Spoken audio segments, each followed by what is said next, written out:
Pero alam niyo po, nung panahon na yun, talagang ang Diyos, pag nasa kalagayan ka, pinili ka niya, hinilang ka niya, pag nasa ganun kang punto ng buhay, aabutin ka niya, doon siya magpapakilala sa'yo. Amen? Alam niyo po, kasagsagan po noon na inaakay ako ng mama ko. Tapos po, sa amin, may mga awitin po, no? Kaya, powerful po ang pananambahan ko, ang pagpupuri sa Diyos. Ang pagpupuri sa Diyos, sasabihin ko kung ano siya sa yung pananampalataya. Alam niyo po, pag umaawit po na yung iba't ibang tempo na kanta. Ako'y mag-cha-cha-cha, ako'y mag-mama-cha, ako'y pupuri. Tapos yung panahuli, ako ay sisigaw. Ito ay para sa'yo. Alam niyo po, buong puso ko po yung ginagawa. Yung pag-cha-cha, yung pagsigaw. Dahil sabi ko, ito ay para sa'yo. At alam niyo po, sa patuloy po yung inaawit ng inaawit, inilagay lang niya sa akin na isigaw mo kung anong gusto mo.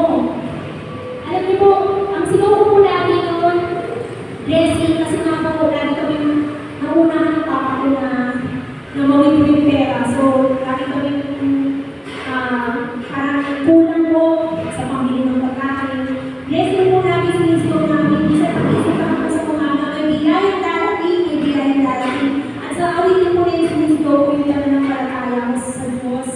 Alam niyo po talagang hindi po kami pinabayaan ng Lord. May time po na dumarating yung Lord ko, may dalang mga suko, mga isda, pangkonsumo po namin. At may time din po na darating yung mga gulay at dami po. Kaya ang Diyos natin sa El Shaddai at makapangyarihan. Amen? Kaya po, ano man po yung dahilan kung bakit kayo dinala ng Diyos dito, hindi man po ganun ka, kumbaga sa parang mga achievement na pero darating po tayo dyan, gagawin ng Diyos sa ating buhay. Huwag natin ikahiya kung ano man yung ginagawa ng Diyos sa ating buhay. Amen? Sino po muna magpapatotoo sa kabutihan ng Diyos? Nakabitilan sila, no? And tawagin natin si brother, kasi ang ganda na naging yung brother. Praise God. Sige, patapagan po natin ang ating Panginoon. Ito, brother, magpapatotoo po natin ang kabutihan ng Diyos.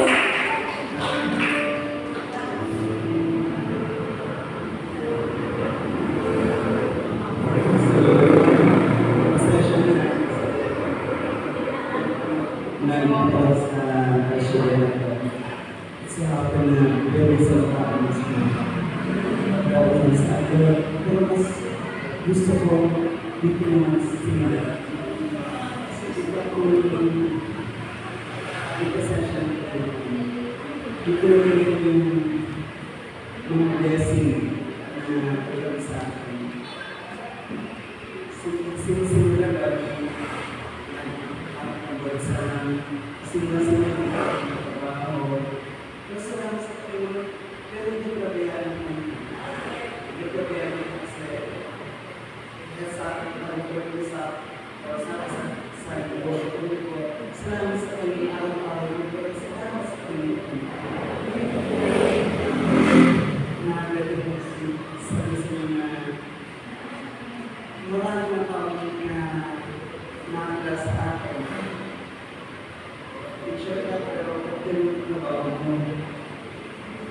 Oo, pero pagdalit na ba ako sa mga at saka, hindi na kaya mismo na kahit saan katapulot ko na hindi siya sa pag-isasamahan ko sa profession ko hindi na siya sa pagtrabaho, sa lahat. Salamat sa Panginoon kasi po, ibigay sa inyo na yung po rin ng namas tao na lahat po alam mga kawin ko ang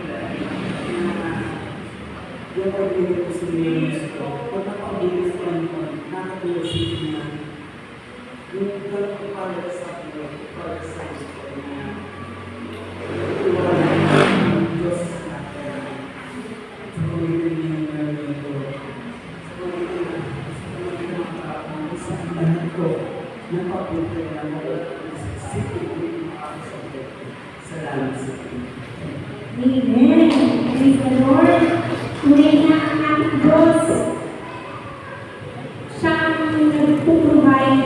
Siya ang nagsusustain ng lahat ng mabuti natin kailangan. Sa aming brother, teacher siya, pero alam ng lahat na may mga extra pa siyang... Kasi nakikita ko rin ngayon si brother, may mga dala-dala siyang... Yung putito, yun po, tapos nagbabay pa yan si brother. Pero alam niyo po mga kapatid, tunay nga po, sa mundo po, minsan, mababa lang po yung tingin sa mga nagtitinda-tinda. Pero alam niyo po ba, ang ating Diyos, sabi nga, siya ang nagbibigay ng abilidad sa atin, na kanyang bayan, na kanyang ninilang, kung paano po tayo lalago, kung paano tayo yayaman, kung paano tayo kakasenso sa buhay. Kaya, hindi mahalaga kung nasa maganda tayong kalalagayan pag nagtatrabaho tayo. Ang importante, yung karunungan na binibigay ng Diyos sa atin. Hindi po. Kaya, huwag po natin ikahiya kung ano po yung pinagkukunan natin or source ng ating pong pagpapala dahil yan ay biyaya ng Diyos sa atin. Yan ay pinagkaloob ng habilidad para tayo ay yumaman, sabi nga po. Sabi nyo, nandyan po yan sa Deuteronomy chapter 8, verse 18. Sabi doon sa English po, no, but remember the Lord your God, for it is He who gives you the ability to produce wealth and so confirms His covenant. So, ibig sabihin po, kapag meron tayong karunungan sa pag-manage po ng finances po natin, sa pag-manage ng business, kaya natin mapalago. Ikagala po natin yan kasi ang Lord nakipagtipan siya sa atin, nakipag-covenant siya sa atin na pagyayaman niya tayo sa pag-manage. Amen? Hindi po, taas ang kamay, pagtingin natin ang ating Diyos. Hallelujah. Meron po, tapos sa kapatid, sister, kung ano? Nagulat si sister. Hindi mo po ba ito? Kaya sabi na lang tayo. Pero meron po man po, ini-encourage po kayo mga kapatid na araw-araw, isama natin si Lord. Pagnilayan po natin ang buhay natin. Amen? Kasi po, bawat sandali, bawat araw, nangungusap ang Diyos. Naka-live ka, Deb? Sabihin mo nga sa katabi ko, kapatid, makinig ka. Bawat araw, bawat sandali, nangungusap ang Diyos. Ituturo niya ang dapat natin gawin. Amen. Praise God. Hallelujah. Sino pa po? Magpapagdating sa mabuti na nakitang kamoy? Wala na po ba? Meron po. Meron pa po, Sister Nancy? Meron po, mga kapatid. Buksan na po natin yung oras para po sa pagkakayat. Pakikinig ng mabuting balita ng Diyos. Ayan. Yung pakikinig ng mabuting balita ng Diyos, ng salita ng Diyos, yan po yung nagtuturo sa atin kung paano tayo mamumuhay, kalugod-lugod sa harapan ng Diyos. Sino pong nais mamuhay ng kalugod-lugod sa harapan ng Diyos? Sino din po ang nais ng kabanalan? Praise the Lord! Kung ganun po, sa ating pakikinig, sabihin natin ng kabanalan, pamumuhay ng kalugod-lugod sa Diyos, pananampalataya, dahil sabi po ng salita ng ating Panginoon sa Matthew chapter 6, tama po ba basta? Makakagamit po. Pero sabi doon, seek first. Unahin natin ang paghalian tayo at masunod ang katulungan ng Diyos at lahat ng ito na ating pong pangangailangan ay idadagdag na ng Panginoon. Sino po gustong dagdagan ng Panginoon? Praise God! So, gusto ito tayo dito ngayon na makinig tayo ng salita ng Diyos. Gagamitin po na magkakaroon ito ang ating kapatid brother Chito Agravante. Tayo po makinig ang ating covenant song. Shalom.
Hallelujah, hallelujah.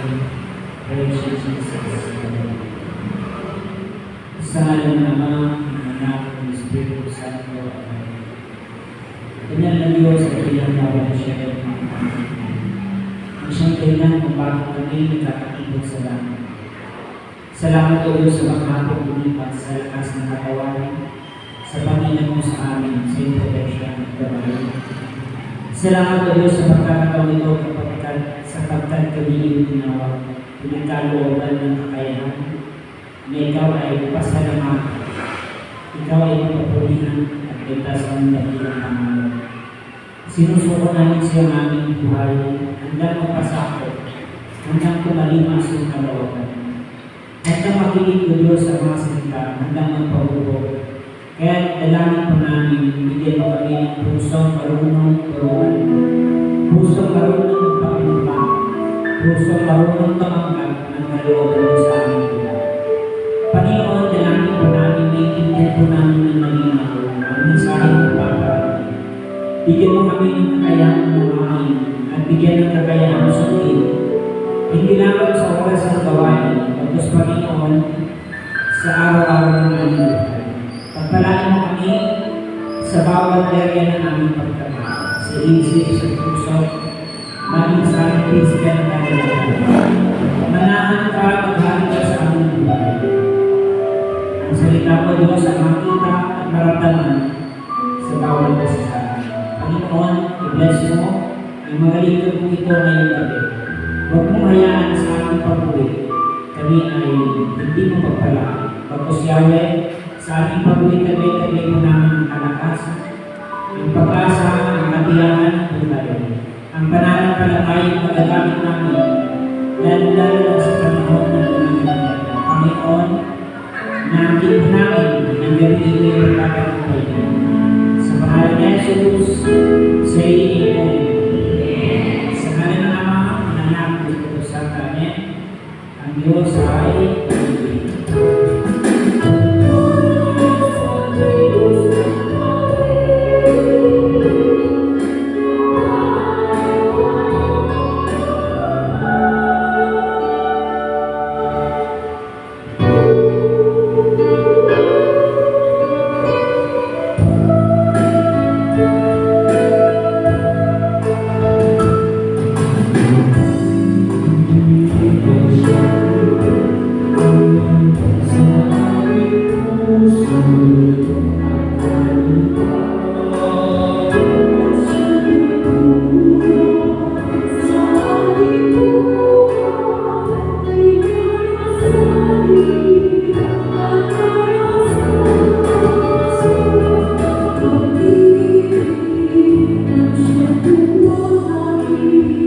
Thank you.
palakpakan ng mga answer prayers. Yung palakpakan ng mga kaibigan.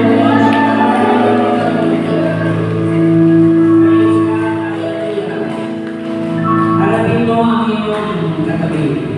Sabihin mo kapatid, gusto mo ba na iuwi ang biyaya mo ngayong gabi? Sagot. Sabihin mo gusto mo iuwi, sabihin mo gusto mo iuwi, nakikinig ka na mainam.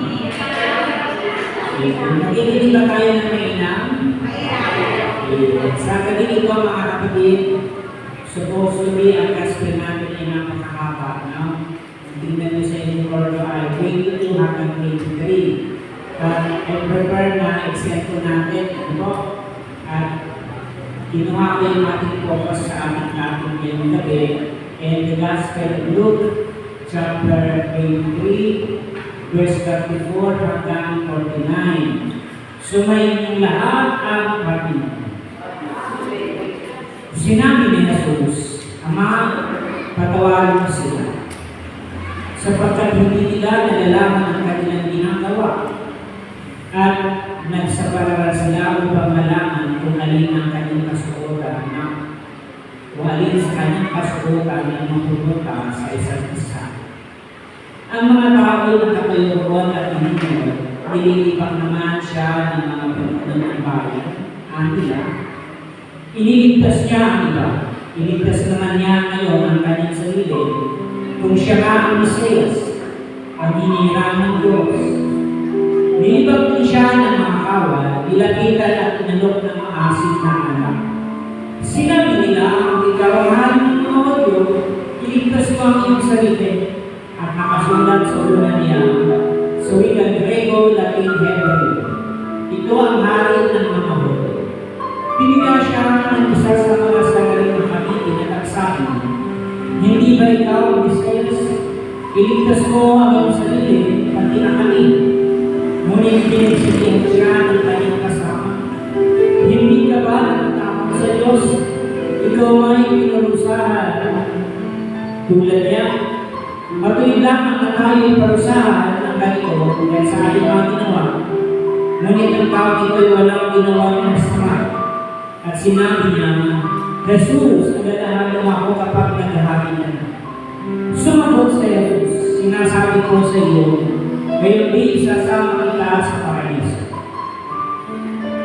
Nang mag-ikalimang dalawa ng tanghali, nagdilim sa buong labayin hanggang si Kapernamon. Nawalan ang liwanag ng araw at ang tabing ng paming ng tuntoy na pulot sa hina.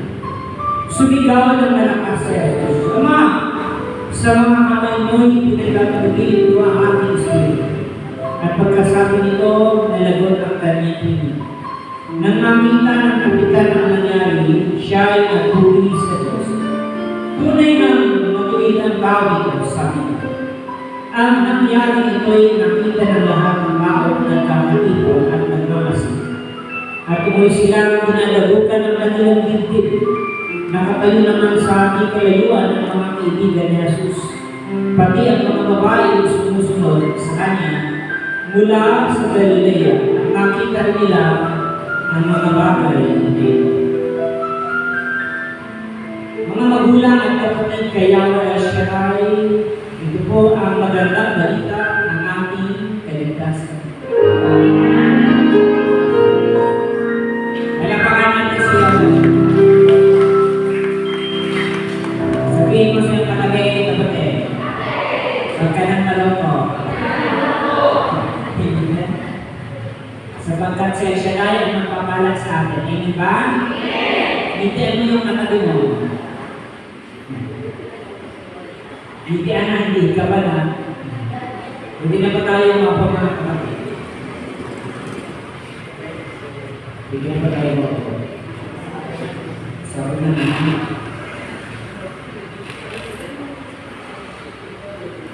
Yung tabi mo.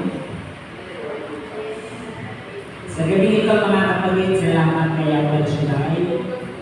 Sabi na siya sa daling Panginoong beses ko na dito sa lugar na Asparagos. Thank God sapagkat yung aking diary dito sa Manila, nag-start ng grade 16, no? Grade 16 ako na grade 9. Grade 09, grade 11, ay nasa mission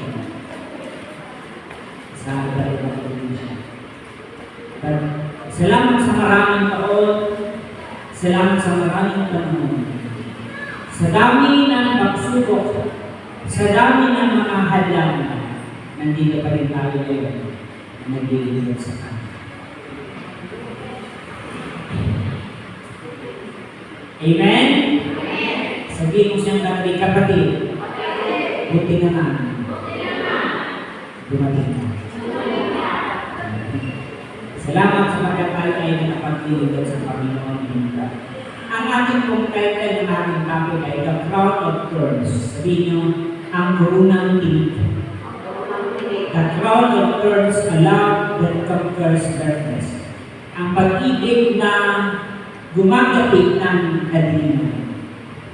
Sino dito ang may kadiliman ng buhay na sa tamang natin? Sino dito ang ayaw umamin? Lahat ng tao may darkness, niniwala kayo. Every simple sinfulness ay kadiliman. Hindi ba kayo? Walang taong perfecto, walang taong kompleto. Every day, every week, every moment, every day tayo magkaroon ng kadiliman.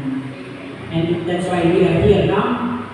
Kaya nga, napakahalaga na tayo ay makapagpatuloy na maging maliwanag ang buhay. Hindi ba kayo? Sapagkat kung meron kang sasaya sa buhay ng tao, walang iba kundi yung lumalakad sa liwanag ng Diyos. Dahil pa ang mayaman, ang bilyonaryo, dahil pa ang lahat ng bagay sa mundo ito, sa taong taglay-taglay ang kapayapaan ng liwanag. Hindi kayo. Kaya nga, mahalaga mga kapatid, taglayin natin yung pag-ibig dito sa Lucas lang. Kanina, habang nag-tingin ako sa Facebook, no? Inaanap ko din yung mga possible na pwedeng ma-observe. Merong caricature, merong drawing doon, na yung lalaki, pinaglalarawan niya yung ahas na maliit. Simulan nung nakuha niya yung ahas na maliit, sa daliri niya na lang. Dahil napakaliit, lalaki kayo ang tumatak, no? Hanggang sa lumaki ng lumaki, alaga niya yung ahas. At dumating yung point na hindi na siya kinakagat kasi kasama niya na yung ahas na kanyang inakilagay. Ang satisfying na siya ay umiikot na dito sa kanyang katawan. Yung ahas, nag-iingit pa rin siya kasi hindi siya kinakagat. Hanggang ang ahas na lumaki ng lumaki, bigla na lang siyang tinuklang. Kasi nga siya yung ahas. Ang kasalanan doon din, every day, meron tayong simple evil, no? Meron tayong nag-lead ng mga kasalanan, pwede nilang natin. Hindi ba kayo? Naaalalagaan pa natin yung maliit na ahas. Naaalalagaan pa natin yung mga evil things, yung mga simpleng kasalanan natin. But along the way, yung kasalanan niya ay magiging malaki na siyang wawasak sa atin. Ano ba niya? Kaya nga, mahalaga na tayo ang maging aware sapagkat hindi sapat yung ikaw ay nakahanap buhay. Hindi sapat yung ikaw ay nagtatrabaho. Hindi sapat yung ikaw ay nag-aasikaso ng pamilya. Kundi higit sila na magiging sapat, inaayos ang buhay sa harapan ni Yahweh Hashem. That is the ultimate goal ng ating buhay. Yan ang pinaka-ultimate goal ng ating buhay, mga kapatid. Yung tayo ay makaptan ang kalooban ng Diyos sa ating buhay. Ayan po ba? Kaya nga, hindi tayo hindi para magpayaman. Pero kahit ayaw ng magpayaman, kapag ipailang lingkod ng tapat, pagyayamanin ka ng Diyos. Mahinangin ko na. Kahit ayaw natin magpayaman, kapag sa Israel ang gumalaw, walang kauban pa sa kanya. Amen, diba? Kaya nga mga kapatid ko sa Panginoon, sa buhay natin ito, unang-una, mapag-aralan po natin how the evil works in every day in this life. Paano ang kalaban tinatrabaho ng tao? Paano siya gumagalaw? Ano yung kanyang scheme? Ano yung kanyang pamamaraan? Ano yung kanyang strategy, mga kapatid sa buhay natin? Yung sa ganun tayo ay maging aware sa paglaban, sa hamon ng buhay sa mundo dito. Because being holy is not only in one day, no? Ang pagiging banal ay hindi lang isang oras ang gawain, hindi lang isang linggo, hindi lang isang buwan, hindi lang isang taon. It is a continuous journey towards holiness. Kaya huwag kang magpakakampante na tayo ay okay. Kasi the more na tayo ay nagiging okay, the more na hindi nagiging komportable ang demonyo. Wala ka.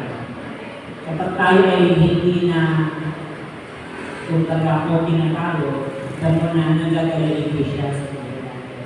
And marami siyang paraan para i-steril ang buhay.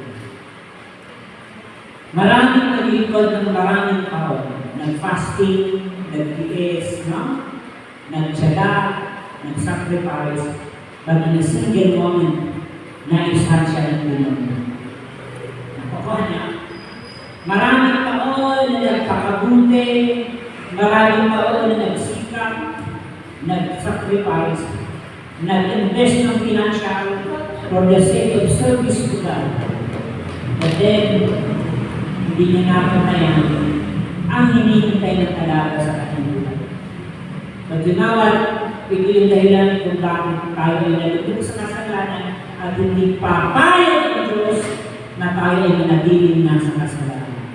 And that's why Jesus redeemed us. Tinubos ka niya. Ito yung ating pinag-iriw ngayon ng Quaresma. Dahil inagaw ka yung kalaban, ibig niya na ikaw ay tubusin sa kamay. Okay lang po. Ibig niya na tayo ay tubusin sa kamay ng kalaban. At maraming bagay na ginagawa ng armas ng kalaban sa buhay natin para tayo ay lumiyan.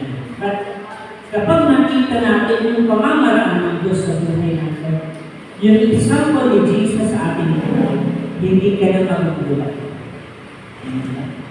Sometimes, we pray and we cry for the Lord. Panginoon, alam mo ang kahirapan ko, Lord. Alam mo ang aking karamdaman, Lord. Alam mo, Lord, na wala akong pera. Alam mo lahat, Lord.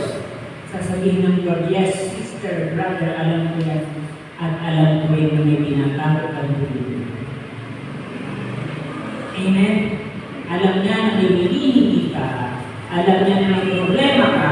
Pero alam niya na may kalokohan ka. Wala. And that's why it's not enough to accept the things that we want, but to accept the things that we've done before Him. Sa mga bagay na ginawa natin sa atin. Kasi hindi ka pwedeng magpatuloy sa paglilingkod kung bintit mo pa ang mga bagay na alam natin yung mali. Nakuha niyo? Nakakatawag ang magkaedad na tumanda na tayo ay nalilin ng kasalanan. Nakakapagod.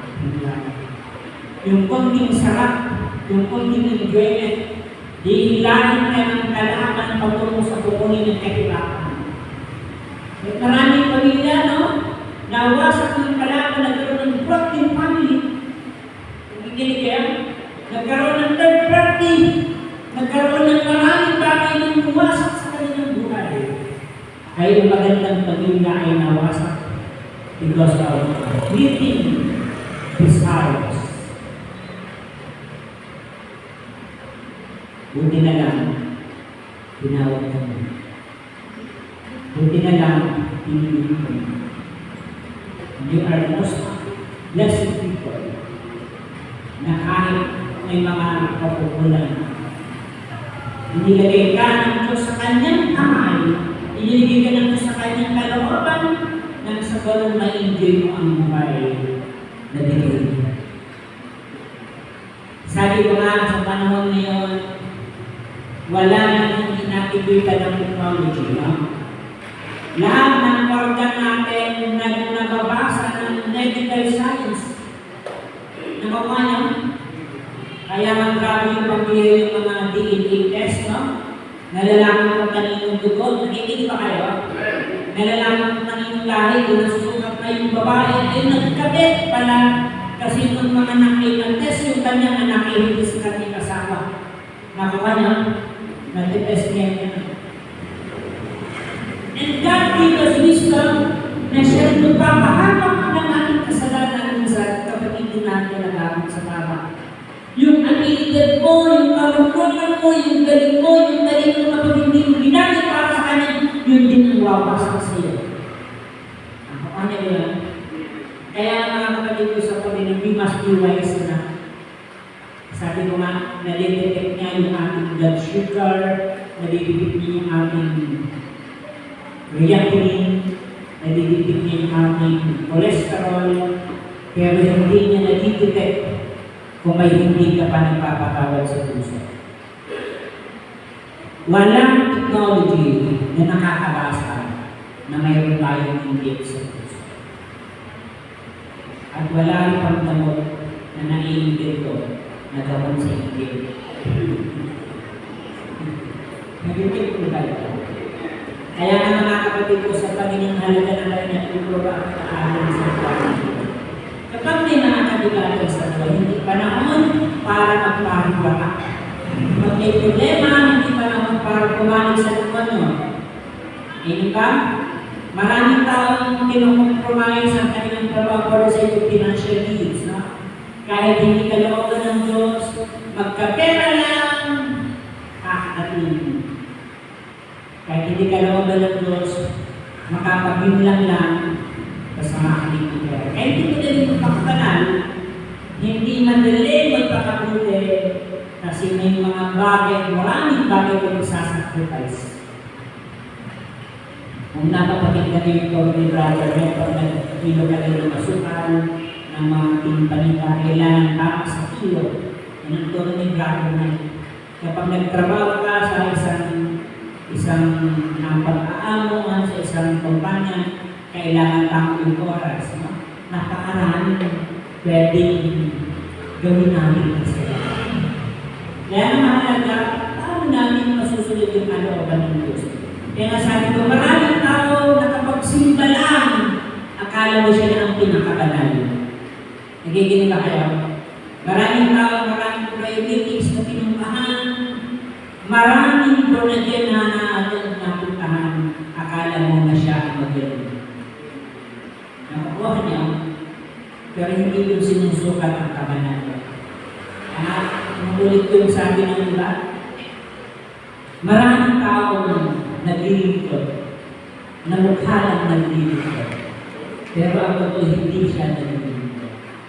Maraming tao lumalapit sa Diyos, hindi dahil malapit sa Diyos, kundi may inilalapit sa Diyos. Ako ano yan? Lumalapit kasi hindi dahil malapit ka sa Kanya. Lumalapit ka sa Kanya yung may inilalapit ka sa Kanya. Iba yung may inilalapit na malapit. Unang reaksyon natin sa Panginoon ay dapat tayo ay malapit sa Kanya at isunod namin ang ilapit sa Kanya. At maraming tao na pag nakamta na yung gusto nila, lumalayo na sa Diyos. Makuha nila, kaya na nakakapatid ko sa Panginoon. Ano yung mga bagay na dapat natin gawin pagdating ng mga trials and testing sa buhay? Sabihin niyo ano po, brother. Una, embrace suffering with purpose. Huwag kang magulat kung may mga kahirapan. Huwag kang magulat kung may mga pagkukunan. Huwag kang magulat kung may mga conflict sa pamilya. But have to embrace, yakapin na mayroong dahilan ang Diyos sa pagsubok. Kailangan tingnan natin sa pamamaraan ng Diyos Tingnan natin sa ideya ng Diyos na ang kahirapan ay hindi parusa ng Diyos, kundi pamamaraan para hubutin ka at makita mo na hindi mo kaya, nawala siya. At nandito ka dahil hindi kinaya ng pera. Na? Hindi kinaya ng doktor. Hindi kinaya ng pamilya. So, hindi gagalaw, can hold everything sa buhay. Amen ba? Embrace suffering with purpose. Kaya ang Panginoon, ginamit niya ang kalaban hindi sa kanyang lakas. But they conquer even through His love. Kaya sabi ng mga kasama, kung ikaw sa pagpiligtas ang sarili mo, pati na kami, and without their knowing, yung ginagawa ni Jesus sa kanyang pagsakripisyo. Pamamaraan para bibiin ang kadiliman. Kasi ang pamamaraan ng kadiliman ay violente. Ang pamamaraan ng kadiliman ay cruel. The way of evil is cruel. Ang pamamaraan ng kadiliman ay mabigat. Pero ang pamamaraan ng Diyos ay pagpipig. Ang kagandahan kung siya ay dumilim ang tanghali. Lalagin na ng tanghali dumilim. Kaya dalawang babaeng diliman ang nananalig sa paanan ni Jesus. There are many people who are drifted away in the darkness. Hindi ba? Marami ko pininawasan sapagkat tinanod ng inang tinanod ng pita ng laman. Tinanod ng kahirapan. Napakuha niya, we are drifted away by our anger, by our hunger, by our willingness. Dinadil tayo ng mga wicked friends natin sa atin.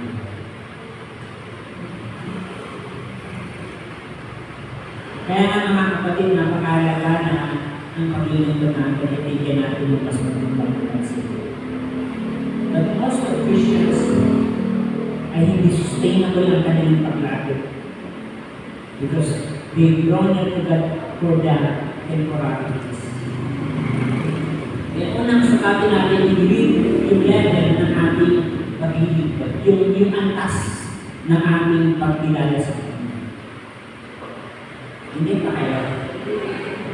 Love in the face of hatred. Says in the pagkita ng pag-ibig sa gitna ng mga galit. Hindi lamang embracing the suffering with purpose, but pag-ibig sa gitna ng hatred. Hindi nagagatid ang galit ng isa pang galit. Kaya pag ang mag-asawa ay parehas mag-bite, parehas mayaman, madaling magkaliwala. Napaka niya. Parehas magaling, ako naliwala. Walang pagdadalay ko. Every ng tatay ko sa aming kasawa, kahit anong away nyo, kahit anong nangyari, palipasin lang. Huwag kayong maghihiwala. Thank God, kasi kahit ang gawin, nandiyan pa rin ang dalawa. Hindi naman namin sinasabi ng tanggol na lang. But it is God alone can determine kung anong saan tayo. Pero alam ng Diyos yung ating desire. Nakikita ko kayo. Alam ng Panginoon yung ating hindaan ng ating buhay. Kaya nga mga kapatid, yung level ng ating buhay ay iba-iba. Yung mga nanay natin, alam kong hinihingi niya, hindi na para sa kanila. Sa kanilang ipot, sa kanilang anak, no? Hinihingi niya hindi na sa inyong sarili. You ask not only for your own, but for your loved ones. Kaya sa aking buhay paglilingkod, pinaikot ako sa aking paglilingkod dito sa aking sarili.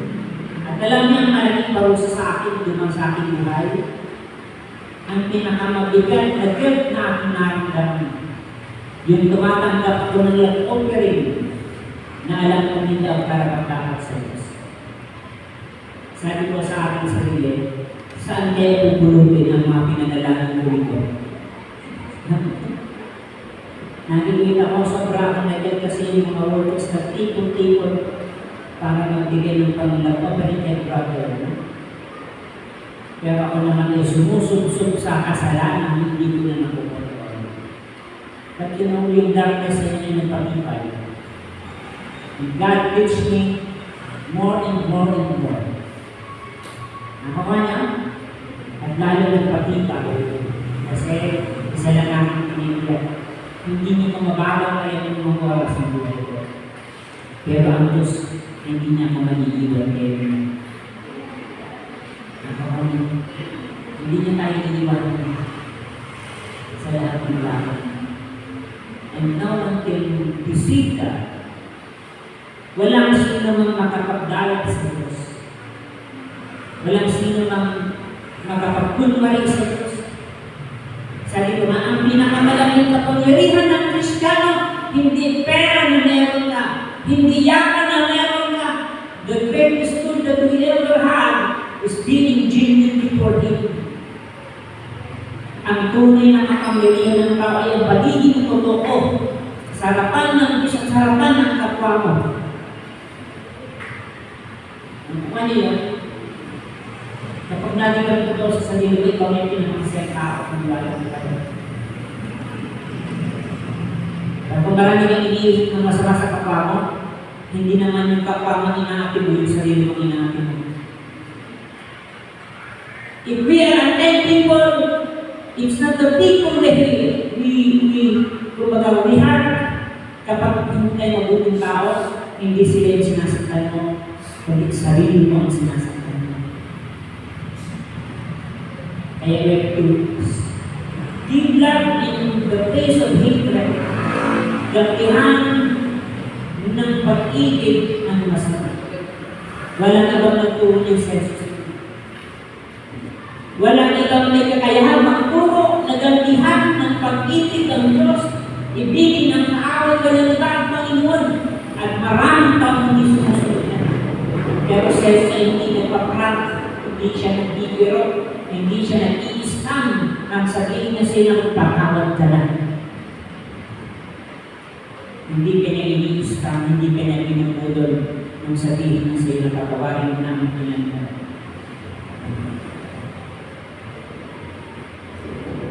Kaya ngayon may hindi ka pa hindi pagpapakawa sa skandalo, itawan mo siya. Huwag kang magpatuloy sa paglilingkod na dala-dalang yan masasayang ang tao mo. Nakukuha niya kaya, hindi kayo magaling sa akin yung paggawa. Nakukuha niya kaya, napakahalaga ng maging mabuti. Kaya, dito sa gawain, napakabuti ng Diyos kasi buhay ang Diyos natin. Yung nanay ko, alam niyo ba, nagbabayad din ng mga devotion sa barangay. No? Nagbibigay siya ng love sa mga posisyon, mga nobena, nagbibigay siya ng mga biscuit sa mga bata, pero ang problema ng bakit, gagalas ito. Ang dami natin gusto sa mga nobena, pero ang tuloy ng buhay natin. Kasi, habang may lumina na yung mga barkada, habang nagmunduin na hindi pinapakialaman yung personal na ating sila. Pero nung siya nakatin ng gawain, binuksan ang kanyang puso. Na hindi mo kayang bilihin ng Diyos, hindi mo kayang bayaran ng Diyos sa pagkakang hinihintay niya ang pagbabago niya. Ayun ba? Kaya mga kapatid sa Panginoon, napakahalaga na may pagkita natin. Little by little, every day in this life.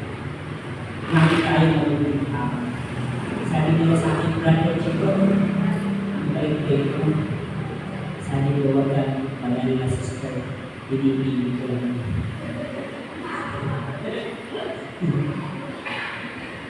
Pilit-pilit lang naman. Pag sinabi ko, alam niyo ang mahalaga sa isipan namin. Diba? Sabi mo siyang katabi-katabi, pinipilit mo ba? Umahin mo ba eh? Kapag pinilit mo lang yan, iikas din yan, di ba?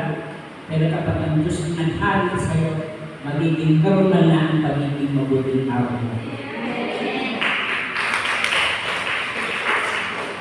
Minsan masakit mo pakabuti. Minsan nahirap magpasensya.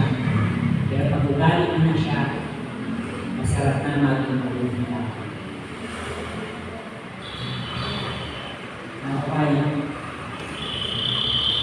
Maraming tao masarap mag-marites.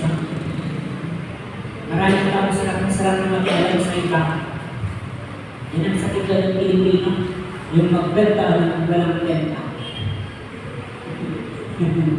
Benta ng benta na walang benta.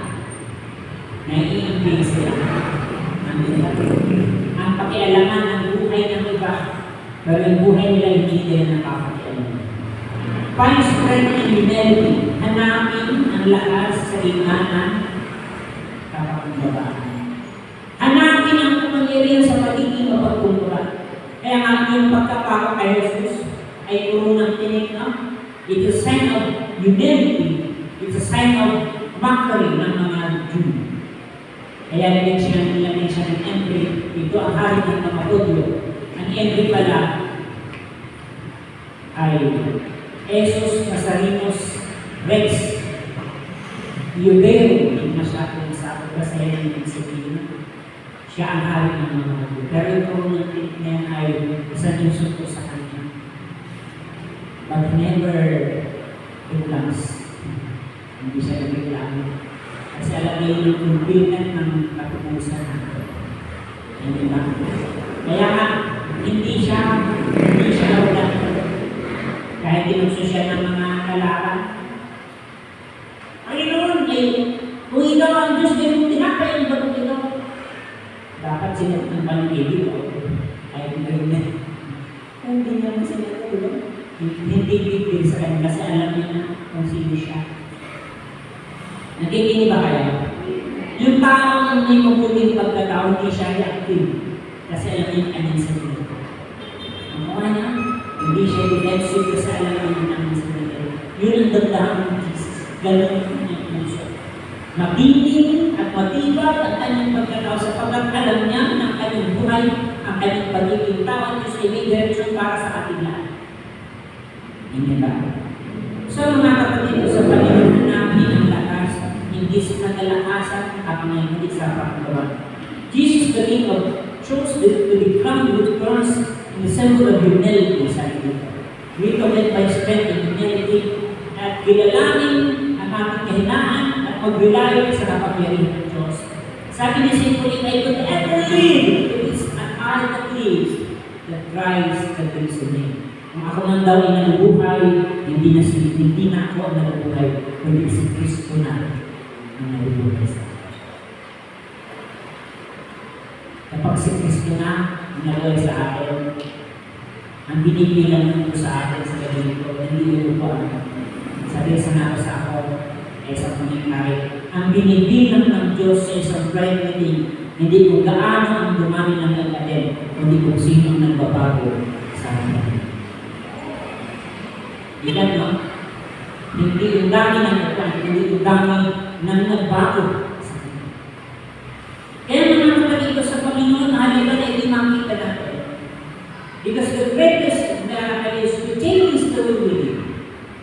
Ang pinakamalaking pala sa atin ay magbago ang ating buhay sa araw-araw ng ating ginagawa. And offer forgiveness as a gift.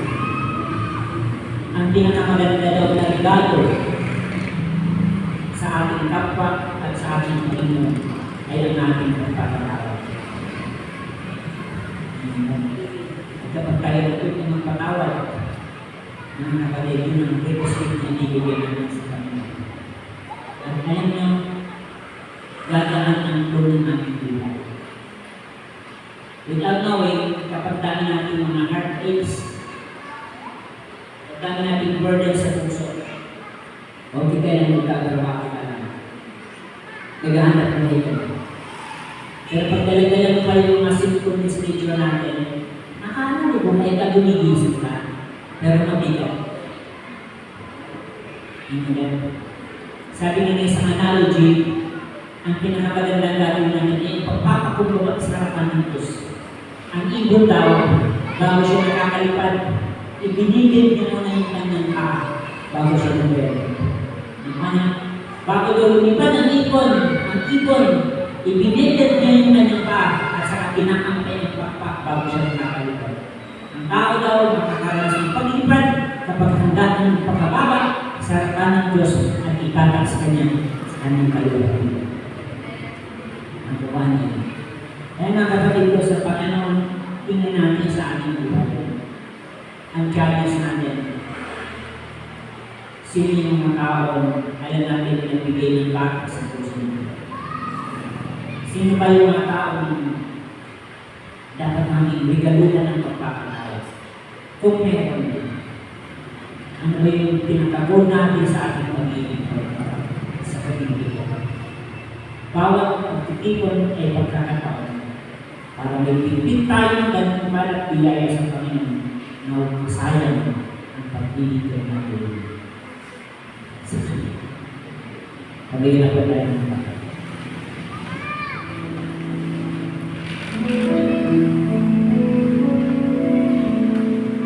Ilagay mo ang kamay sa tapat ng iyong puso. Pikit mo ang iyong mata. At gawin mo ang presensya ng Diyos. Kausapin mo ang Panginoon. Aminin ang mga kasalanan. Lumapit sa Kanya. Gumalog sa Kanya at magipag-ulit sa Kanya ngayon. Sapagkat si Jesus inaro na yun para abutin ang ating buhay. Para matagpuin ka sa problema mo. Matagpuin ka sa kabigatan ng buhay. Matagpuin ka sa ating pang-araw-araw. Walang iba si Kristo na namatay sa krus. Pinagaling na ng buhay para sa ating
Mahalin mo, Lord, ang iyong buhay para hindi ubusin sa kadiliman ng buhay.